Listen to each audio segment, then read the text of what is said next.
Hello everyone, my self Rahul Sahni. Once again welcome to my YouTube channel target classes.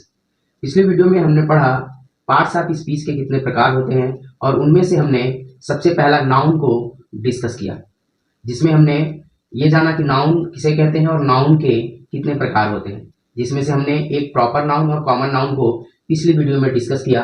तो आज की इस video में हम उसी क्रम में नंबर 3 पे जो है नाउन के प्रकार का मटेरियल नाउन, पदार्थवाचक संज्ञा, हम इसके बारे में डिटेल में डिस्कस करेंगे। तो चलिए शुरू करते हैं। सबसे पहले हमने डेफिनेशन लिखा है, a material noun is the name of a substance or material that can be touched or seen. It refers to things that are physical and use to make other things. परिभाषा है इसका हिंदी में, पदार्थवाचक संज्ञा किसी ऐसी वस्तु या पदार्थ का नाम है जिसे छू सकते हैं या देख सकते हैं। यह उन चीजों का नाम होता है जिनसे अन्य वस्तुएं बनाई जा सकती हैं। जैसे एग्जांपल में है water, gold, would, iron, sugar etcetera. कहने का मतलब है ऐसी चीजें जो हमें प्रकृति से यानी कि नेचर से प्राप्त होती हैं और उनसे दूसरी चीजें बनाई जाती हैं, उन्हें पदार्थवाचक संज्ञा कहते हैं। जैसा कि हमने यहाँ लिख रखा है कि पदार्थवाचक संज्ञा वह होता है जिसे हम छू सकते हैं और देख सकते हैं और उनसे दूसरी वस्तुएं बनाई जा सकती हैं। जैसे वाटर जो है हम पीते हैं और वाटर को खाना बनाते हैं, तभी वाटर का प्रयोग करते हैं, पानी का प्रयोग करते हैं।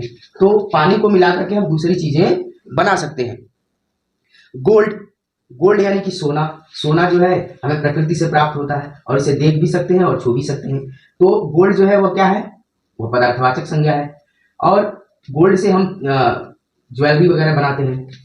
उसी क्रम में है वुड, लकड़ी जो है, लकड़ी भी एक क्या है, प्रकृति से प्राप्त होती है और लकड़ी से हम चीजें बनाते हैं, कुर्सी, मेज, टेबल और भी घर की फर्नीचर्स वगैरह बनाते हैं। आयरन यानी कि लोहा भी क्या है, एक पदार्थवाचक संज्ञा है, क्योंकि लोहा भी हमें प्रकृति से प्राप्त होता है जिसे हम देख सकते हैं, छू सकते हैं और उनसे चीजें बना सकते हैं। जैसे लोहे की बहुत सारी चीजें बनाई जाती हैं। शुगर जो है चीनी यानी कि जिसे हम चाय बनाते हैं या कोई भी चीज, मीठी चीज बना सकते हैं। जैसे हम कुछ सेंटेंसेस यहाँ लिख रखे हैं उसके माध्यम से हम समझते हैं।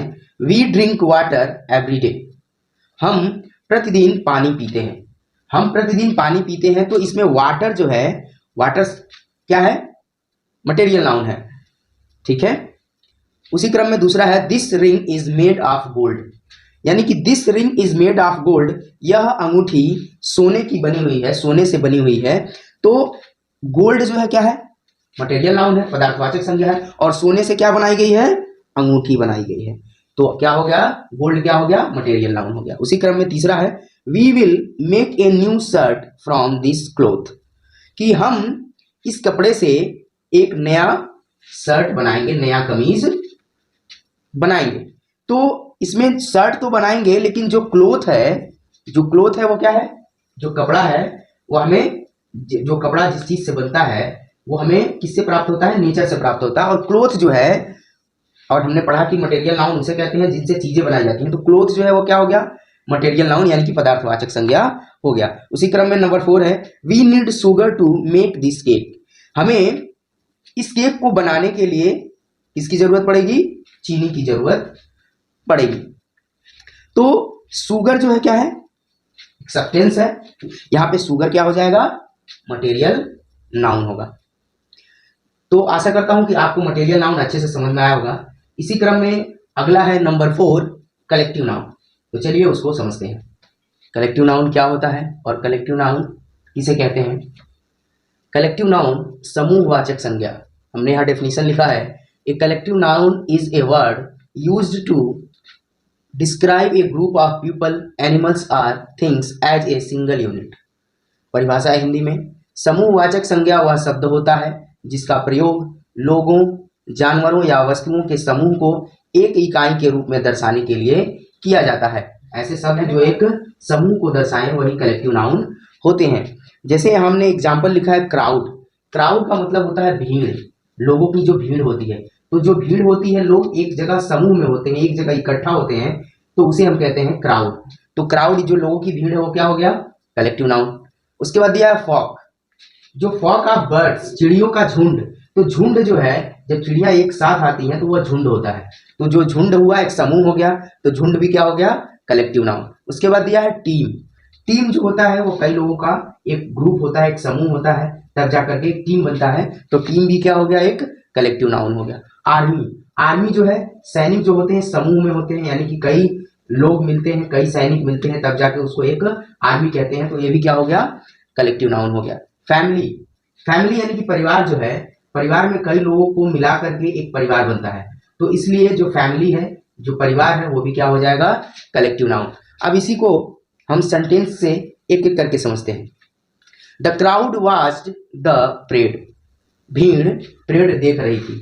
तो जो भीड़ है लोगों का भीड़ है, यानी कि लोग क्या कर रहे थे, परेड को देख रहे थे, तो यहाँ पे क्राउड जो है वह क्राउड क्या हो जाएगा, कलेक्टिव नाउन। दूसरा है the flock of birds flew south for the winter, चिड़ियों का झुंड सर्दियों के लिए दक्षिण की तरफ उड़ गया। यानी कि जो द फ्लॉक ऑफ बर्ड्स है वह क्या है, चिड़ियों का झुंड जो है वह एक कलेक्टिव नाउन है, क्योंकि जो चिड़ियों का झुंड होता है, झुंड उसे कहते हैं जो ढेर सारी चिड़िया इकट्ठा हो तो उसे कहेंगे चिड़ियों का झुंड, तो ये क्या हो गया, कलेक्टिव नाउन हो गया। नंबर 3 है the team on the match, team ने मैच जीत लिया। तो मैच किसने जीत लिया, टीम ने, तो टीम क्या है, टीम जो है कलेक्टिव नाउन है। नंबर 4 है द आर्मी इज ट्रेनिंग, जो सैनिक है वह प्रशिक्षण ले रहे हैं, तो एक आर्मी का समूह क्या कहलाता है, कलेक्टिव नाउन। नंबर 5 है the family had dinner together, परिवार ने एक साथ डिनर कर लिया है। तो यहाँ पे फैमिली जो है, फैमिली क्या हो जाएगा, कलेक्टिव नाउन, क्योंकि फैमिली में कई लोग मिलकर के एक फैमिली बनती है, तो एक समूह हो गया ना, तो एक समूह को दर्शा रहा है फैमिली, तो फैमिली क्या हो गया, कलेक्टिव नाउन। आशा करता हूं कि आज का ये टॉपिक आपको अच्छी तरह से समझ में आ रहा होगा। तो चलिए इसी क्रम में समझते हैं नंबर 5 और लास्ट, एब्स्ट्रैक्ट नाउन, भाववाचक संज्ञा, यानी कि एब्स्ट्रैक्ट नाउन किसे कहते हैं। डेफिनेशन हमने यहाँ लिखा है, noun that names something you can't see, touch और measure, it refers to ideas और फीलिंग्स। मतलब है, परिभाषा यहाँ लिखा हुआ है, एक संज्ञा जो किसी ऐसी चीज का नाम देती है जिसे आप देख या छू नहीं सकते, यह विचारों या भावनाओं को दर्शाती है। एब्स्ट्रैक्ट नाउन जो होता है वह एक भाववाचक संज्ञा है। आप ऐसे नाम से ही जानते होंगे कि भाव क्या होता है, यानी कि जिसे हम देख नहीं सकते, छू नहीं सकते, केवल महसूस कर सकते हैं, उसे हम भाव कहते हैं, यानी कि उसी से बना है भाववाचक संज्ञा, एब्स्ट्रैक्ट नाउन। जैसा कि यहाँ पे लिखा हुआ है कि हैप्पीनेस, हैप्पीनेस जो है वह एक भाव को दर्शा रहा है, एक विचार को बता रहा है कि हम उसे देख नहीं सकते, ना ही उसे हम छू सकते हैं, लेकिन उसे हम महसूस कर सकते हैं कि हैप्पीनेस क्या है, ना ही उसे माप सकते हैं। तो हैप्पीनेस जो है, खुशी जो है, हम फील करते हैं, उस भाव को समझते हैं, ना कि उसे छू सकते हैं। ओल्डनेस, पुरानापन जो है, एक पुरानापन हम उसे महसूस करते हैं कि पुरानापन क्या है, ठीक है, एक विचारों को दर्शाता है ओल्डनेस, तो ये भी क्या है, एब्स्ट्रैक्ट नाउन है। ऑनेस्टी, ऑनेस्टी जो है ईमानदारी, ईमानदारी जो है एक व्यक्ति का एक विचार को, एक भाव को दर्शा रहा है, जिसे हम छू नहीं सकते, केवल फील कर सकते हैं और दूसरे को फील करा सकते हैं, तो ये क्या है, एब्स्ट्रैक्ट नाउन है। उसके बाद है सैडनेस, सैडनेस जो है एक उदासी जो है, एक व्यक्ति का भाव है, ना हम उसे छू नहीं सकते, ना ही देख सकते हैं, फील कर सकते हैं कि एक उदासी क्या होती है, एटसेट्रा। उसके बाद सेंटेंस के हिसाब से समझते हैं कि happiness is important in life, कि जो खुशी है वह जीवन में बहुत ही महत्वपूर्ण है। यहाँ पे हैप्पीनेस जो है वह क्या हो गया, एब्स्ट्रैक्ट नाउन। इसी के साथ अगला है the oldness of the shoes is clear, जूतों का पुरानापन साफ है। पुरानापन जो है एक भाव है जिसे हम महसूस करते हैं, तो ओल्डनेस क्या हो गया, एक एब्स्ट्रैक्ट नाउन हुआ।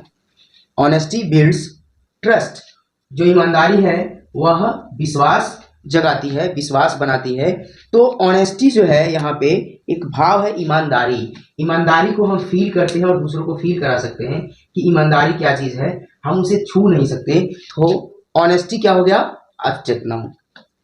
उसी क्रम में नंबर 4 है her sadness was evident in her eyes, उसकी उदासी उसकी आंखों में साफ दिख रही थी। तो इसमें उदासी जो है, जब कोई उदास होता है तो हम उसे फील कर सकते हैं कि कोई जो व्यक्ति है वह क्या है, जो पर्सन है वह उदास है, तो उदास क्या होता है, हम उस चीज को फील कर सकते हैं, छू नहीं सकते, महसूस कर सकते हैं। तो सैडनेस क्या है, एब्स्ट्रैक्ट नाउन है।